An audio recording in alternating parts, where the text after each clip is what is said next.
If you've got money saved but can't find a cash flowing deal, this episode is for you.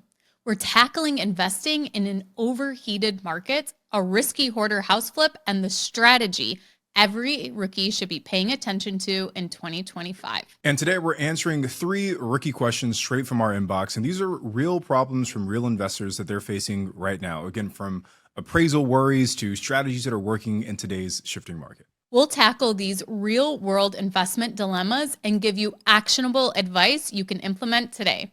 I'm Ashley Kerr. And I'm Tony J. Robinson. Welcome to the Real Estate Rookie Podcast.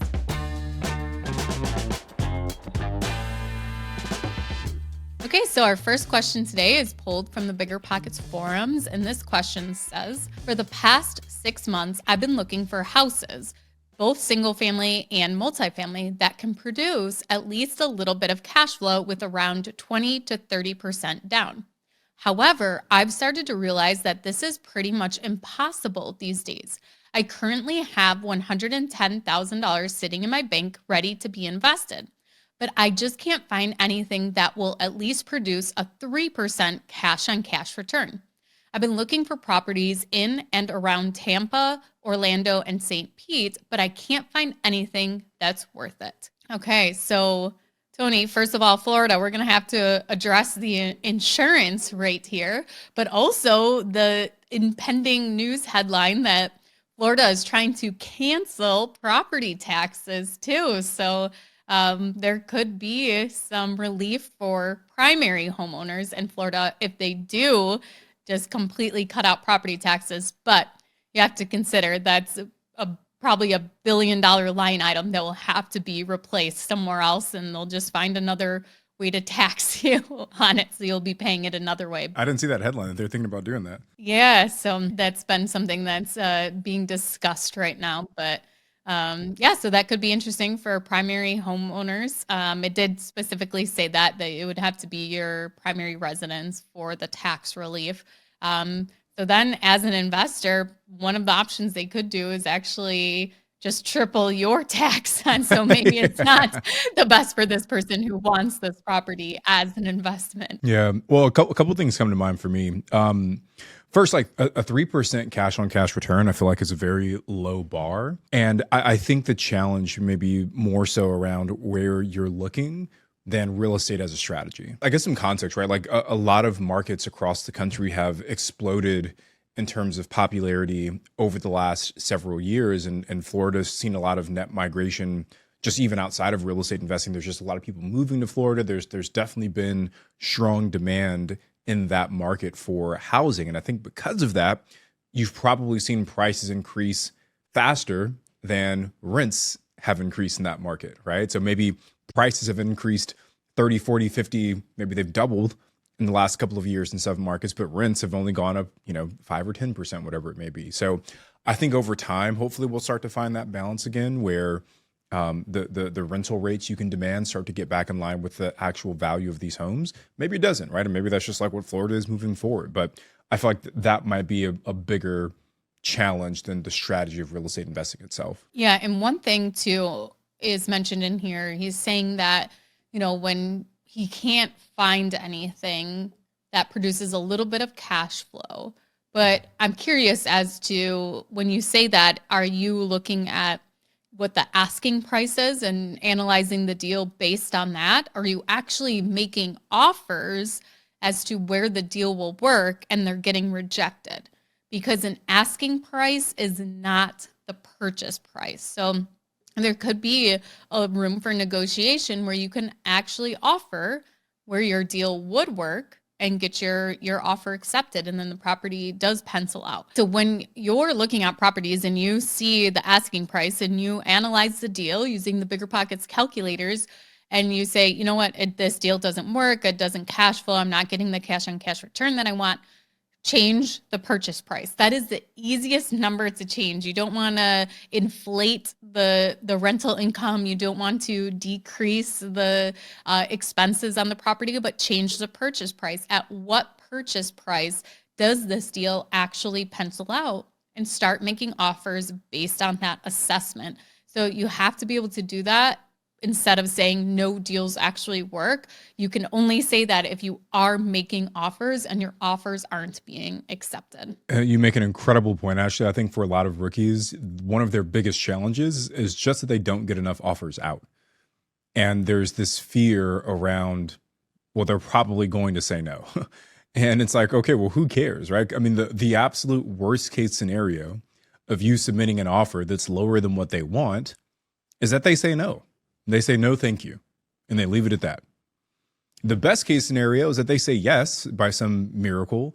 But the most likely case scenario is that they try and meet you in the middle somewhere. Like, hey, we're definitely not going to go down to X, but we can do Y. And now you've opened up the dialogue to try and find a good deal.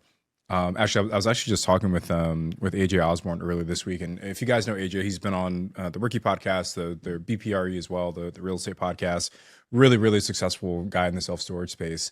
And I was asking him this question, like how many offers is your team putting out right now to find deals? And he was like, we're putting out a lot, but honestly, I feel like we should be putting out more. And he told this story where there was a small self-storage facility they were looking at. It was like, I don't know, I think $2.5 million is what it was listed at. He was like, this is a killer deal at 1.2. It's an okay deal, like a reasonable deal that we still do at like 1.5. And because the team was like, well, it's listed at 2.5, they just didn't even think that the seller would entertain $1 million less than the asking price. Lo and behold, it ends up closing a few months later at 1.5. And he went back to the team and was like, well, what did we offer? They're like, we didn't offer anything. Why? So I think the biggest challenge for a lot of real estate investors is just getting past the fear of getting a no and realizing that it's just part of the process. And it gets so much easier to get to your yes if you're not afraid of that next no. And I think part of it too, because this was something that held me back too, is not wanting to bog down your agent with putting out 1 million offers for you that are lowball offers and taking up a lot of their time. That was something I didn't want to inconvenience my agent with that. So that's a discussion to have with your agent, as in, I want to, make all of these lowball offers. Is this something that you're okay with working with me? And if they're not, then you can go to the agent finder, biggerpockets.com/agent finder, and find an investor friendly agent who is willing to do this for you.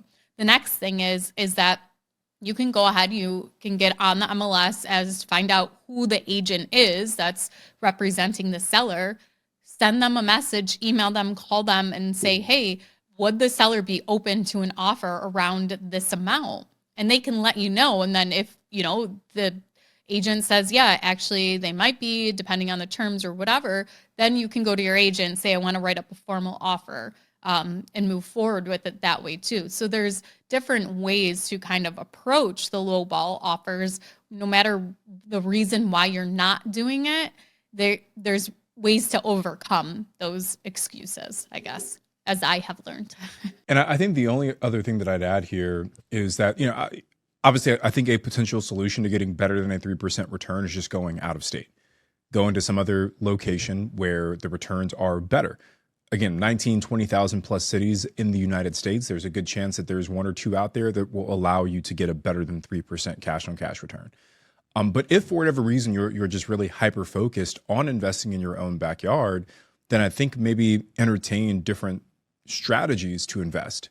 Because if you're just looking at traditional single family long-term rentals, could you maybe look at different types of properties? Maybe instead of single families, can you go out and try and find small multifamily, or single families with an ADU, or single families with a finished basement, or, I don't know, self-storage, right? Just talking about AJ. Could you find a different type of property? Or could you maybe within those single family homes leverage a different property? We've talked a lot about co-living and room rentals recently. We had a guest on, Devonna Reed, who talked about sober living facilities. We've had folks talk about assisted living facilities. I know Henry Washington's doing one right now. So like if you can't find a deal with your current asset type and strategy, can you blend those in a different way to find something that actually does work? Well, we're going to find out what happens when you do find a property and it's a mess inside, like hoarder level messy. Let's talk about what to do when the appraisal might kill your flip, right after a quick word from our show sponsors.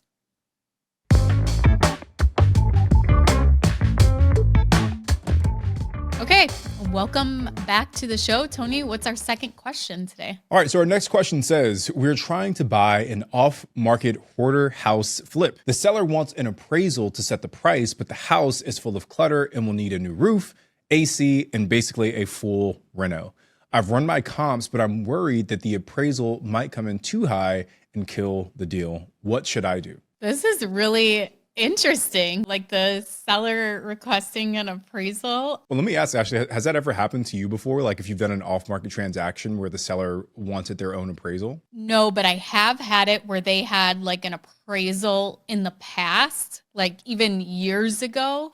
There was one campground where they had went and done like got a second lien or something on the property, and they had an appraisal done to get like a short term loan, and it was from probably I think 3 years, and they were going based off of that appraisal what they wanted and how they thought it had increased even more in value over those 3 years or whatever. So they were using an old appraisal to kind of justify their asking price at that point. But I've never gone into a situation where they're talking about selling, but asking for the appraisal to be done to set the purchase price now. Yeah, neither have I, right? So I think, if we're going to kind of not shoot from the hip, but just if we were in that situation, kind of how would we approach it? And I think the first thing that comes to mind for me is that you've got to understand what the motivations of the seller are. And obviously price is one, otherwise they wouldn't be getting an appraisal, right? If they want to talk about getting an appraisal, then price is something that's important to them. But if it's a hoarder house, more times than not, what you see in those situations is that it's the convenience of selling that's also a big motivator. Because if this seller were to take this property and list it traditionally with an agent, the agent's going to say, you got to clean this stuff up, like no one's going to want to move into a house that's filled with all of your junk. Like it just doesn't happen that way if you're going to like a retail traditional buyer, right? Like if I'm looking for my starter home with me and my family and my baby and my puppy, I can't picture myself living there with all of your stuff. And even if I can picture it, I'm not going to move it out, right? Like by the time I get the keys, I want it empty. So there's a lot of work I think that'll go in on the seller's side to get that property ready. So if it's me, the conversation I would be having is like, hey, look, Mr. and Mrs. Seller, I totally get that the appraisal says X, but what it's not accounting for, it's the time, effort, and energy that you'll need to put into it to get the property ready to actually sell for that amount. And what I'm offering you is the easy way out where I will come in, you can leave everything. I'll clear this whole house out. You don't have to lift a single finger aside from the stuff you actually want. And it's the convenience that I think will help you bridge that gap between whatever you've agreed to and what that appraisal is. And I think there's a part of it as to doing things the seller wants to get it under contract or to establish that working relationship. So like if they really want an appraisal, what's an appraisal cost in your area? Is it 500? Is it 1,000? Depending on how big of the house, is it 1,500? I would say, okay, we will do the appraisal. Sure, no problem. That's what you want. Assuming in this situation, you as the buyer are going to be the one paying for it. I'm assuming that's what they're asking you to pay for it. If they're going to pay for it, great. I would ask to have it under contract if you are going to pay for the appraisal. I would get it under contract and I would set an amount. And then I would say to them, but this will be contingent on the appraisal. So if the appraisal comes in higher, we can renegotiate. If it comes in lower, we can renegotiate. This is just something for us to sign something. So basically, so that they don't go out and find somebody else during this time period or whatever. You have it under contract. So you have some control of the deal. And so I would say, yes, I'll do the appraisal, but I want to get something signed in writing that we can move forward. So if the appraisal does come back at the price you want, like you have it locked up. If the appraisal is way higher, then I would put in there that the appraisal is the amount of the appraisal is based on the home being vacant, including all of the contents. So that would mean the seller, sure, I will pay that appraisal price, but everything has to be removed from the property and it has to be completely vacant, which, as Tony said, that completely removes the convenience of selling, off market. And that's where they can maybe look at the price better and say, you know what, it is easier for me to just leave everything. And I do this all the time, even when it's not a hoarder house, is I will say, especially when it's an estate sale, I will say, take whatever you would like, whatever you don't want, please leave it. We will take care of it. And they don't have to get dumpsters. They don't have to spend their weekends cleaning out their grandma's house. And that is a huge convenience in negotiating. So if you're doing the appraisal, I would add that in, as the appraisal price that we're getting is based on the house being completely vacant. But I would still go ahead and do the appraisal if that's the only way they're going to move forward, then yes. There's no reason to fight doing it if you can't change their mind on it. Yeah, I think the only other point I'd add is also, like, don't be afraid to walk away. Like, if this seller is playing hardball and they're like, hey, the appraisal came in, $75,000 higher than what we've contracted, and if you don't give me this extra $75,000 and the deal's over, I would say don't get emotionally attached to the deal and end up moving forward with it just because you've already kind of had your heart set on closing this transaction out, because not every deal is closable, and there are some deals that start off incredibly positive. It seems like everything's going right, and then it takes a turn for the left and the deals don't work out, right? So that's part of being a real estate investor. And also, too, if you are the one that's paying for the appraisal is yours. So I was in a situation where I was under contract on a commercial property, and I had to have an environmental study done on it. And I paid for that environmental study, and something was flagged and it needed to go to the next phase. The sellers actually said, no, we do not want any more environmental studies done on the property, which right there is a red flag. And so I said, okay, well, I'm not continuing. And they canceled the contract. But I said, if you want, I will sell you my environmental study and you can have it. So when you go and find another buyer, you have that as, a negotiation tactic, that somebody that gets it under contract doesn't need to go and get a new one done. You already have one that you can provide them. And so they actually bought it from me. So in this situation with the seller, maybe there's some opportunity where if the contract does fall through, you're not giving them the full appraisal. You're just giving them the page that says, what it's at to show them or something, but you can sell the whole appraisal to them or something too, that they could use to go and find another buyer to kind of recoup some of your costs. You make a really good point. And I want to get back just to finish off this question, but just to follow along with what you just said, when we tried to buy our first hotel, we failed, and I've shared that story here on the podcast before. And we had probably invested, I believe our EMD was $50,000 on that hotel. And I think we invested like 30 to 40, maybe even another $50,000 in like all of our due diligence costs. And, we had an appraisal, which was pretty big for a hotel of that size. We had an inspection. We did a phase 1 environmental. There were like other things that we had to do, like a lot of paperwork, a lot of professionals that we hired.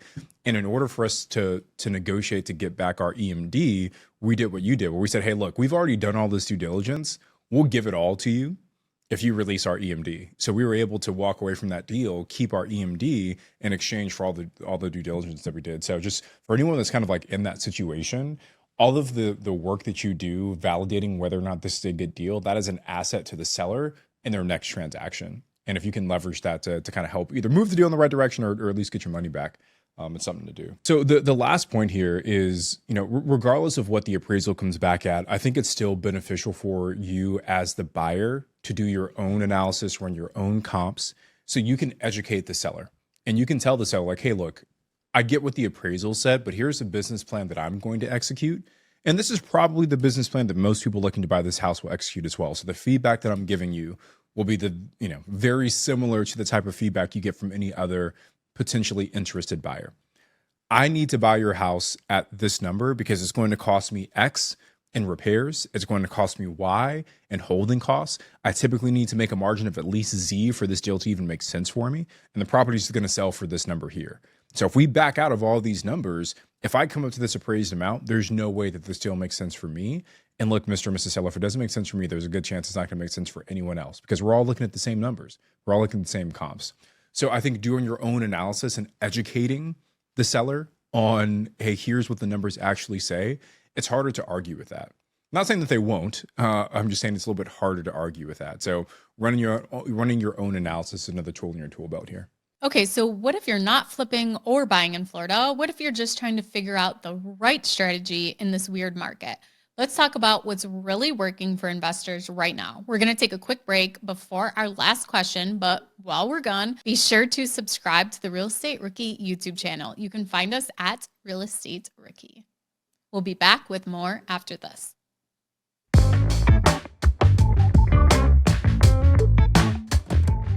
All right, let's jump back into our last question here from the BiggerPockets Forums. Tony, what's the last question? All right, this one says, with the market constantly shifting, some strategies are falling out of favor. So what's one real estate strategy more investors should be paying attention to right now? I feel like this is like everyone's $1 million question, right? I actually feel like this one keeps popping up in different ways. I know. Are we going to have the same answer is what I'm wondering. I feel like we're leaning into it, but I think first, just like big picture, what are some of the headwinds that we're facing right now as real estate investors? I think first, the most obvious one is that interest rates have gone up. They have come down a little bit, but they're still higher, significantly higher than where we were 2021, right? Coming out of COVID, et cetera.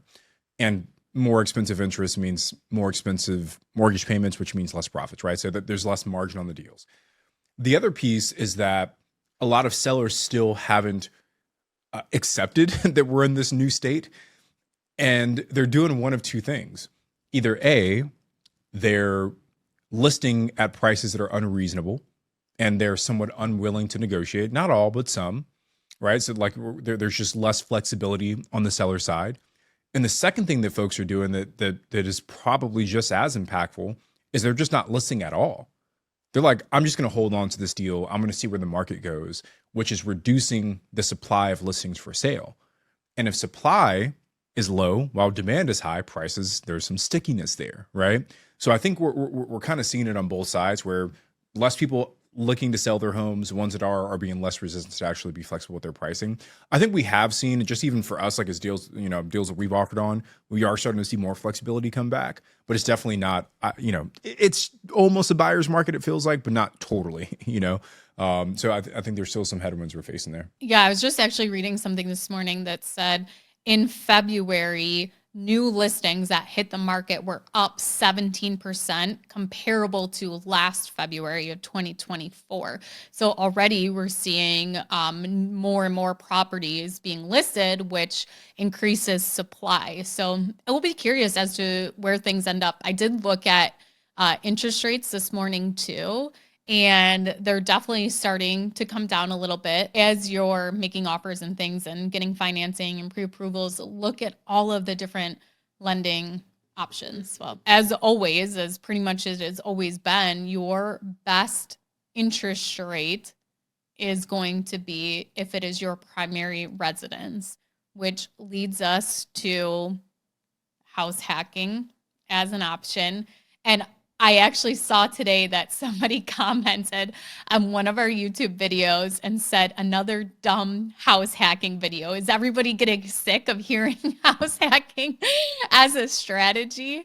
But and we hear so much now about co-living, which I think co-living is going to be the hot strategy of 2025 because you buy one property, rent out the rooms to multiple people, and make your property cash flow that way. Instead of renting it out to one family, you're going to be renting it out to multiple people, and it gives you, you can charge more per bed that way. And honestly, I think it's the people who are kind of blending house hacking with some of these other strategies where we tend to see like the best returns. I was actually just talking to someone. I met them at an event, and we just like reconnected not too long ago, but he shared with me that he bought a big single family house near Washington, D.C. And, massive single family house, much too big for him and his family. And they ended up dividing it into 3 total units, right? 3 total units. And I believe he short-term rents one of the units, long-term rents the other unit, and lives in one with him and his family. And he's told me he was clearing, I think it was like 10 grand per month on this one property. Wow. And he's living in it too. So his cost of living is zero. So no expenses living, and he's getting 10 grand per month. But look at what he's done. He's molded several quote unquote strategies together. He's got house hacking, he's got long term, and he's got short term. And I talk about Craig Curlop a lot, but when we interviewed him about his strategy, he did a similar thing. He house hacked, and he combined that with co-living, right? So he was living in one unit. In the unit he was living in was renting out the rooms, co-living, and then the other units he was renting them out as full units. So I think blending some of these strategies together, house hacking is great because, as Ashley said, you get low down payment, you get low interest rates, and then adding in the kind of juicier cash flow methods, midterm, long term, or midterm, short term, and co-living is how you really maximize the revenue potential. So you're decreasing your cost of acquisition and you're increasing your top line revenue. And if you can do both of those things, that's how you tend to get really, really good returns. And part of that too is like focusing on your operations too. Like you can have really good operations and make more on one property than someone else can on 3 properties. And that's also identifying the right property too. So we always say like you have to take action. You can't wait for the perfect deal, the perfect property. But if you find a property that has that flexibility to be molded and changed into something that's going to generate more cash flow, that's such a great opportunity for you there. I think the last thing I'd add to this question as well is also look for opportunities that are almost like businesses that are built on top of real estate transactions. So, I mentioned earlier sober living and assisted living.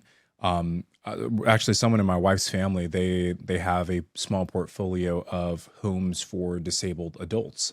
So these are disabled adults who have some sort of like mental disability, and they need care kind of 24/7. And she has a house for folks who fit that mold. And these are ways to really, it's still real estate investing, right? Because you have to go out there, buy the property, set it all up. But really, it's a business on top of that. And those are the strategies I think that can really, really, really juice some of your cash flow, and strategies we don't talk about a ton, but that I think can really be beneficial to even for rookies that are starting out. And to be clear on those 2 strategies too, as far as like there's a business operational piece, there are companies that run those businesses that look for these specific houses to rent, where you still don't have to run the business. You just rent it to these businesses that will actually operate those. But we have had guests on that come in and they actually do the operations piece and own the property to the real estate. Well, thank you guys so much for joining us today. If you are enjoying this podcast, your support means the world to us. Taking just 30 seconds to leave a review on Apple Podcasts can make a huge difference. Your feedback not only motivates our team, but helps us reach more awesome listeners like you. Thank you for being a part of our podcast community. And Tony, did you have one that you wanted to shout out today? I do. So this one comes from Noob REI. Love the name. It says, listens to this podcast every day. Love the show. Please keep making content.